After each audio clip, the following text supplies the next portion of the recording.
मेष से लेकर मीन तक इस चंद्र ग्रहण का क्या असर रहेगा, चंद्र ग्रहण पड़ने के बाद 15 दिन तक किन चीजों का विशेष ध्यान रखना होगा, 12 राशियों की यहां पर बात करेंगे, विस्तार पूर्वक से आपको समझाने का प्रयास करेंगे। वीडियो को अंत तक आप प्रोग्राम को देखिएगा, क्योंकि आप बहुत सारी हानियों परेशानियों से बच सकते हैं। कुछ ही देर का वीडियो होगा, मेष से लेकर और मीन तक आपको विस्तार पूर्वक से समझाने का यहां पर प्रयास करेंगे कि आपके कौन कौन से भाव को ये चंद्र ग्रहण प्रभावित करेगा।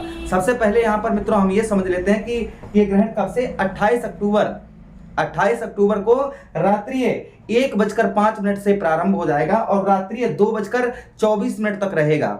इसका सूतक काल, जब भी ग्रहण पड़ता है उसका सूतक काल 9 घंटे पहले लग जाता है, तो 4:05 पर इसका सूतक काल लग जाएगा।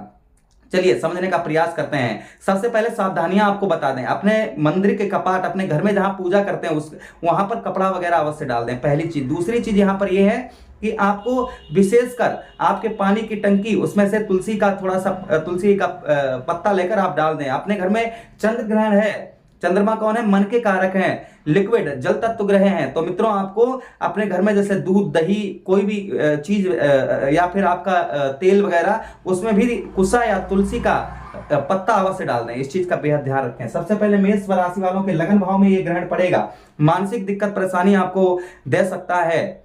स्थान परिवर्तन करना चाह रहे हैं, थोड़ा सा रुक जाएं, इस चीज का बेहद ध्यान रखें। यहां पर कुछ सुखों में आपके वृद्धि करेगा, ये ग्रहण आपके लिए अच्छा रहेगा। वहीं पर वृषभ राशि के मित्रों आपके 12वें भाव में पड़ेगा, आपके 12वें भाव में पड़ेगा और 12वें भाव कुंडली का अच्छा नहीं माना जाता है। व्यर्थ की हानियां परेशानियों से आपको दूर रहने की आवश्यकता रहेगी। व्यर्थ की हानियां परेशानी, जैसे लड़ाई झगड़ा कहीं हो रहा है, वहां जाने की आवश्यकता नहीं आपको है। अपने खान पान, अपने स्वास्थ्य पर विशेष ध्यान रखना होगा। वाहन संबंधी, वाहन वगैरह चलाते हैं, उस चीज पर भी बेहद आपको ध्यान रखने की आवश्यकता रहेगी। वहीं पर विदेश से आपको ये जो है आपको लाभ दिलवा सकता है। आप विदेश यात्रा करना चाह रहे थे तो ये विदेश से आपको अच्छा लाभ दिलवाने का यहाँ पर ये दिलवा सकता है। वहीं पर मित्रों आगे हम बात करें मिथुन राशि के जातकों की, तो मिथुन राशि के जातकों के आपके एकादश भाव में पड़ेगा, आपके 11th हाउस में। 11th हाउस कुंडली का लाभ भाव होता है, लाभ भाव हमारा प्रभावित होगा। तो लाभ भाव अर्थात कोई धन के मामले में किसी प्रकार का आपको बड़ा डिसीजन 15 दिन तक बिना सोचे समझे नहीं लेना है। बिना सोचे समझे धन से रिलेटेड कोई भी कार्य नहीं करना है। ये संपूर्ण सफलताओं में थोड़ा सा आपको सफलताओं में ये थोड़ा सा रुकावट डाल सकता है, लेकिन आप रेमेडी उपाय करेंगे तो अवश्य ही आपको यहाँ पर अच्छा फल प्राप्त होगा। वहीं पर मित्रों आगे हम बात करें कर्क राशि की। कर्क राशि वालों के मित्रों बिजनेस व्यापार अर्थात 10वें भाव, कुंडली के 10वें भाव में पड़ेगा। यही हमारा व्यवसाय भाव होता है, राजनीतिक क्षेत्र का ही यही भाव होता है। राजनीतिक क्षेत्र से आप अगर जुड़े हुए हैं तो आपको बड़ा अमाउंट 15 दिन तक नहीं लगाना है, इस चीज का बेहद ध्यान रखें। अंधा सौदा, कर्क राशि के जातकों को अंधा सौदा नहीं करना है। बिजनेस व्यापार में अंधा सौदा बिल्कुल नहीं करना है। नौकरी वगैरह कर रहे हैं तो उच्च अधिकारियों से आपको यहाँ पर तालमेल बनाकर रखना होगा। जो आपके उच्च के अधिकारी हैं उनसे आपको तालमेल बनाकर रखने की आवश्यकता यहाँ पर है। जिद्दीपना, अड़ियलपना ये आपको मित्रों नहीं रखना है, इस चीज का बेहद यहाँ पर ध्यान आपको रखने की आवश्यकता रहेगी।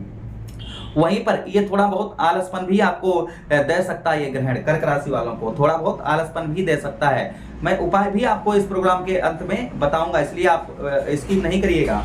उसी के साथ ही साथ में आप किसान खेती बाड़ी करते हैं तो आपको अपनी फसल का बेहद यहाँ पर ध्यान रखने की आवश्यकता रहेगी, इस चीज का भी बेहद आप ध्यान रखें। उसी के साथ ही साथ में मित्रों बात करें हम सिंह राशि वालों की। सिंह राशि वालों के कौन से भाव में पड़ेगा मित्रों, आपके भाग्य स्थान पर पड़ेगा। आपके भाग्य स्थान को ये प्रभावित करेगा, क्योंकि 5, 6, 7, 8, 9, 10, 11, 12 और 1 तो आपके जो है आपके भाग्य 9वें भाव, कुंडली के 9वें भाव में पड़ेगा। और 9वां भाव कुंडली का मित्रों भाग्य स्थान होता है, यही हमारे भाग्य का हमारा लक होता है। यहाँ पर बिना सोचे समझे आपको किसी प्रकार की आगे 15 दिन तक डिसीजन नहीं लेनी है। कोई लंबी यात्रा कर रहे हैं, लंबे जा रहे हैं तो आपको वहां पर सोच समझ कर जाना होगा, इस चीज का ध्यान रखिएगा। मैं डरा नहीं रहा हूं, आपको समझाने का प्रयास कर रहा हूं। यहाँ पर आपके कुछ आपको यहाँ पर ये आपके कुछ ग्रहण पड़ने के बाद कुछ अच्छा भी आपका भाग्य का साथ आपको अच्छा भी मिलेगा, लेकिन ये कहा जाए कि पूर्ण तरीके से अच्छा नहीं, थोड़ा सा भाग्य में आपके कमी थोड़ी सी रहेगी। 15 दिन तक, ज्यादा दिन नहीं, 15 दिन तक ही आपको विशेष ध्यान रखने की आवश्यकता रहेगी। और मित्रों ये कहा जाए कि ये प्रतिदिन कम इसका प्रभाव कम होगा। जैसे ये 28 को पड़ेगा तो 29 को और कम होगा, 30 को और कम होगा, 15 तारीख तक बिल्कुल ही इसका प्रभाव आपके ऊपर नहीं रहेगा। फिर वहीं पर मित्रों बात करें हम कन्या राशि की। कन्या राशि के अष्टम भाव में ये ग्रहण पड़ेगा। अष्टम भाव कुंडली का अच्छा नहीं माना जाता है। कुंडली का अष्टम भाव जो कुंडली का होता है यही इसी को हम मृत्यु भाव कहते हैं। यहाँ पर भी आपको विशेष कन्या राशि के जातकों को यहाँ पर विशेष सावधानी बरतने की आवश्यकता रहेगी। वाहन वगैरह बहुत सावधानी से चलाना है। व्यर्थ के मामलों से दूर रहना है। व्यर्थ के मामलों से दूर रहना है। विदेश से आपको अच्छा लाभ प्राप्त करवाएगा। जो विदेश से आप कार्यरत हैं तो आपको ये विदेश से अच्छा धन, आपका या फंसा हुआ धन आपको विदेश से ये निकलवाने का प्रयास यहाँ पर ये ग्रहण जो है करेगा। अच्छा, उसी के साथ ही साथ में मित्रों आगे बताते चलें, आपके अपने पति को, आपके अगर आप स्त्री हैं तो अपने पति का आपको विशेष ध्यान रखने की आवश्यकता रहेगी। खासकर उनके स्वास्थ्य से रिलेटेड कोई भी लंबा डिसीजन लेना आपके लिए उचित नहीं रहेगा। 15 दिन तक विशेष, धीरे धीरे आपका ये कम होता चला जाएगा इसका प्रभाव, तो आप फिर बाद में ले सकते हैं, कोई प्रॉब्लम नहीं। अच्छा, उसी के साथ ही साथ में आपको कहीं आप जमीन जायदाद से रिलेटेड कुछ भी कार्य कर रहे हैं या बेच रहे हैं या खरीद रहे हैं, स्टाम्प पेपर को अच्छी तरीके से चेक करना है। इस चीज का ध्यान रखिएगा। कहीं साइन दस्तखत वगैरह कर रहे हैं, बिना सोचे समझे आपको नहीं करना है। इस चीज का बेहद आपको यहाँ पर बेहद ध्यान रखने की आवश्यकता है। मैं डरा नहीं रहा हूं, आपको समझाने का प्रयास कर रहा हूं कि आप ये तो देखिए हमारे ज्योतिष शास्त्र में इन सब चीजों का वर्णन आया है, तो आपको यहाँ पर वही चीज मैं बताने का प्रयास कर रहा हूं। अच्छा, बात करेंगे हम तुला राशि के। तुला राशि वालों के मित्रों आपके दाम्पत्य जीवन सप्तम भाव में एक ग्रहण पड़ेगा। सप्तम भाव में एक ग्रहण पड़ेगा मित्रों, तो यहाँ पर आपको विशेष सावधानी, आप पति पत्नी के बीच में जो दूरियां बढ़ रही थी वो दूरियां खत्म होंगी। लेकिन यहाँ पर आप ये ग्रहण के वजह से आप अपनी वाणी पर आपको यहाँ पर कंट्रोल रखने की आवश्यकता रहेगी। छोटी छोटी बातों को इग्नोर करना रहेगा। इस चीज का बेहद ध्यान रखना, नहीं तो दूरियां फिर से बढ़ सकती हैं। छोटी छोटी बातों को आपको इग्नोर करना है। छोटी छोटी बातों पर यहाँ पर आपको ध्यान देने की आवश्यकता नहीं है। इस चीज का बेहद ध्यान रखिएगा तुला राशि के जातकों। पार्टनरशिप में अपनी तरफ से बड़ा धन आपको फांसना नहीं है। ये ग्रहण 15 दिन बाद पड़ने के बाद में जिन लोगों का डिवोर्स वगैरह होने की संभावना है, जिन लोगों का लड़ाई झगड़ा चल रहा है, तो उनका दोबारा से मिलन होने की भी संभावना यहाँ पर बनेगी। अच्छा, उसी के साथ ही साथ में मित्रों आगे हम आपको बताते चलें कि यहाँ पर पुत्र अपने बच्चों का भी थोड़ा सा, उनके हेल्थ का थोड़ा सा बच्चों का ध्यान रखने की आपको आवश्यकता पड़ेगी यहाँ पर। वहीं पर मित्रों हम बात करें आगे वृश्चिक राशि के। वृश्चिक राशि के ठीक मित्रों, वृश्चिक राशि के छठे भाव में पड़ेगा, यानी कि कुंडली का छठा भाव अच्छा नहीं माना जाता है। रोग ऋण शत्रु का होता है। व्यर्थ का कर्जा या व्यर्थ के बीच, कर्जे के बीच में फंसना आपके लिए अच्छा नहीं रहेगा। जैसे किसी पार्टी को आप धन दिलवा रहे हैं अपनी गारंटी पर, ये आपको बिल्कुल नहीं करना है। यहाँ पर इस चीज का बेहद ध्यान रखिए। वहीं पर आपके थोड़ा सा कर्जे में आपको थोड़ा सा मानसिक दिक्कत परेशानी अभी दे सकता है 15 दिन तक। चिंता की कोई बात नहीं है, 15 दिन बाद चीजें बहुत अच्छी हो जाएंगी और अच्छा होने लगेगा, क्योंकि गुरु बृहस्पति भी यहीं पर विराजमान है। गुरु बृहस्पति भी, और जहां पर गुरु बृहस्पति होते हैं वहां पर चीजें अच्छी होती हैं। तो यहाँ पर आगे आपके लिए समय बहुत अच्छा आ रहा है। 15 दिन तक आपको विशेष कुछ आपको ये उपाय आपको जब ये ग्रहण पड़े तब उसके दूसरे दिन करने हैं, यानी कि रात्रि के समय ग्रहण पड़ेगा तो सुबह आपको करना होगा। अच्छा, वहीं पर हम बात करें आपके चचेरे में मेरे भाइयों से वृश्चिक राशि वालों को सावधान रहने की आवश्यकता रहेगी। कमर संबंधी कोई वजन, आपको लंबा वजन नहीं उठाना है। इस चीज का भी बेहद आपको ध्यान रखने की आवश्यकता रहेगी। कोई लंबा अगर आप वजन उठा रहे हैं वो भी आप मत उठाइएगा वृश्चिक राशि के जातक। वहीं पर मित्रों बात करें हम धनु राशि की। धनु राशि वालों के ठीक पंचम भाव में पड़ेगा, यानी कि शिक्षा स्थान पर, शादी से पहले प्रेम स्थान पर। तो यहाँ पर शिक्षा, पढ़ाई लिखाई से रिलेटेड ये आपको ध्यान आपका भटका सकता है। इसलिए आप पढ़ रहे हैं, लिख रहे हैं, तो आपको विशेष छोटी छोटी बातों को इग्नोर करना यहाँ पर रहेगा धनु राशि वाले जातकों को। शादी से पहले जो लड़के लड़कियां प्रेम करते हैं, इनको यहाँ पर सावधानी बरतने की आवश्यकता है।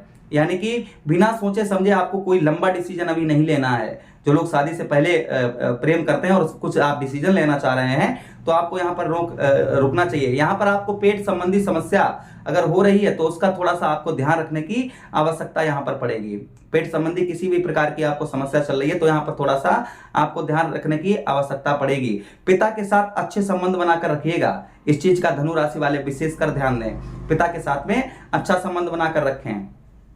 वहीं पर बात करेंगे मकर राशि की। मकर राशि वालों के मित्रों, मकर राशि वालों के चौथे भाव में यह ग्रहण पड़ेगा, अर्थात सुख भाव में। तो यहाँ पर सुखों में आपके ये कमी कर सकता है। बहुत सारी कोई चीज आप बड़ा कुछ काम करना चाह रहे थे तो ये थोड़ा बहुत आपको माइंड भटका सकता है, लेकिन वो बड़ा काम आपका रुकेगा नहीं, वो कार्य होगा, उसमें थोड़ा सा ये विलंब डाल सकता है ये ग्रहण। यहाँ पर विशेषकर आपको अपने मित्र यारों को बिना सोचे समझे बड़ा अमाउंट धन नहीं देना है। माता के स्वास्थ्य का थोड़ा सा आपको ध्यान रखने की आवश्यकता रहेगी। माता के स्वास्थ्य खासकर 15 दिनों के लिए बस, उसके बाद चीजें नॉर्मल हो जाएंगी। 15 दिन तक जो है अपनी माता का जो है स्वास्थ्य का थोड़ा सा ध्यान रखिएगा। वहीं पर वाहन, प्रॉपर्टी, मकान कुछ भी खरीद रहे हैं, आपको विशेष तरीके से सोच समझ कर ही खरीदना है। जल्दबाजी में आकर इन चीजों का आप खरीदारी ना करें, इस चीज का भी बेहद ध्यान रखें। वहीं पर बात करेंगे हम कुंभ राशि की। कुंभ राशि वालों के साहस भाव में पड़ेगा। यहाँ पर आपको कंठ स्वर वाणी, अपनी वाणी का बहुत ज्यादा ध्यान रखना है। बिना सोचे समझे आपको किसी से कोई अपशब्द भाषा, अपने उच्च अधिकारियों से अपशब्द भाषा, इस तरीके का प्रयोग नहीं करें, इस चीज का ध्यान रखें। ये आलसपन थोड़ा सा आपको वैसे भी सता रहा है, ये थोड़ा सा आलसपन आपको दे सकता है, इसलिए आलसपन को आपको दूर रखने की आवश्यकता यहाँ पर पड़ेगी। इस चीज का भी बेहद ध्यान रखिएगा। हाँ, कुंभ राशि वालों के लिए ये एक चीज का यहाँ पर कपड़ों का बिजनेस व्यापार है, इसमें आपके वृद्धि करेगा। वहीं पर साथ ही साथ में आपके मनोबल को, आपके क्योंकि चंद्रमा मन का कारक है, आपके मनोबल को बढ़ाने का प्रयास यहाँ पर करेगा। वहीं पर बात करेंगे मीन राशि की। मीन राशि वालों के धन भाव में पड़ेगा। धन भाव में पड़ेगा, धन से रिलेटेड आपको बड़ा डिसीजन कोई भी किसी प्रकार का नहीं लेना है, इस चीज का बेहद ध्यान रखें। धन से रिलेटेड आप किसी भी प्रकार का बड़ा डिसीजन ले रहे हैं, अभी थोड़ा सा उसको टाल दें या फिर सोच समझ कर लें। परिवार में कुटुंब, क्योंकि कुटुंब भाव यही है, परिवार में छोटी छोटी बातों को इग्नोर करना रहेगा। छोटी छोटी बातों पर विशेष आपको ध्यान रखना है। मैं हर वीडियो में इस चीज को बताता हूं। मीन राशि के जातकों को यहाँ पर ध्यान रखने की आवश्यकता रहेगी। यहाँ पर आपको मित्रों नेत्र संबंधी थोड़ा बहुत आपको ये प्रॉब्लम, समस्या ये ग्रहण दे सकता है। हाँ, यहाँ पर एक चीज अच्छी रहेगी, आपके बाधे, आपने किसी से बाधे कुछ कर रखे हैं, वो आपके अवश्य पूर्ण होंगे। यहाँ पर ये ग्रहण आपको अच्छा फल देने का प्रयास करेगा। चलिए अब समझते हैं कि हमें क्या करना है, क्या नहीं करना है। मित्रों, ये ग्रहण पड़ने से पहले हमें भोजन तथा पानी दोनों चीजें नहीं करनी है 9 घंटे पहले, अर्थात 4:05 से। इस चीज का ध्यान रखिएगा। जो गर्भवती माताएं बहनें हैं वो सब्जी वगैरह काटती हैं या कुछ भी पूड़ी बना रही हैं, रोटी बना रही हैं, वो चीजें, इन चीजों का ध्यान रखें। वो उन लोगों को ये काम नहीं करना है। आपके घर में जानवर वगैरह हैं, उनके सींगों पर आप गेरू लगा दीजिए, पेट में गेरू लगा दीजिए। आपके घर में आप अगर स्त्री हैं, आप गर्भवती हैं, तो अपने पेट पर भी थोड़ा सा गेरू अवश्य लगा लीजिएगा। वहीं पर ये ग्रहण पड़ जाने के बाद में आपको मित्रों गंगा जल लेकर अपने जहां पर आपके तुलसी का पौधा है वहां से छिड़कना शुरू करें और पूरे घर में अपने गंगा जल छिड़कें। सुबह ब्राह्मण को दान करें, कोई अच्छे ब्राह्मण को आप जो उसको दान दें। और साथ ही साथ में मित्रों आपको क्या करना है, शिवलिंग पर 1 लोटा दूध अवश्य चढ़ाएं। 1 लोटा दूध अवश्य, क्योंकि चंद्रमा कहाँ विराजमान होते हैं, भगवान शिव की जटाओं पर, तो भगवान शिव के आपको भगवान शिव का आराधना करनी है यहाँ पर। उसी के साथ ही साथ में ग्रहण पड़ जाने के बाद में आप दान करें, आप दान करें और अपने इष्ट की आराधना करें। जैसे सत्यनारायण पाठ हो गया, ये वगैरह अगर कुछ करना चाहें तो आप ये ग्रहण पड़ने के बाद में अवश्य अपने घर पे एक बार करवा दें। कोई प्रभाव इसका आपके ऊपर नहीं देखने को मिलेगा। तो आप मुझे आदेश दीजिए, किसी अन्य प्रोग्राम में पुनः भेंट करते हैं। तब तक आप लोग अपना ख्याल रखिए। हरे कृष्णा, राधे कृष्णा।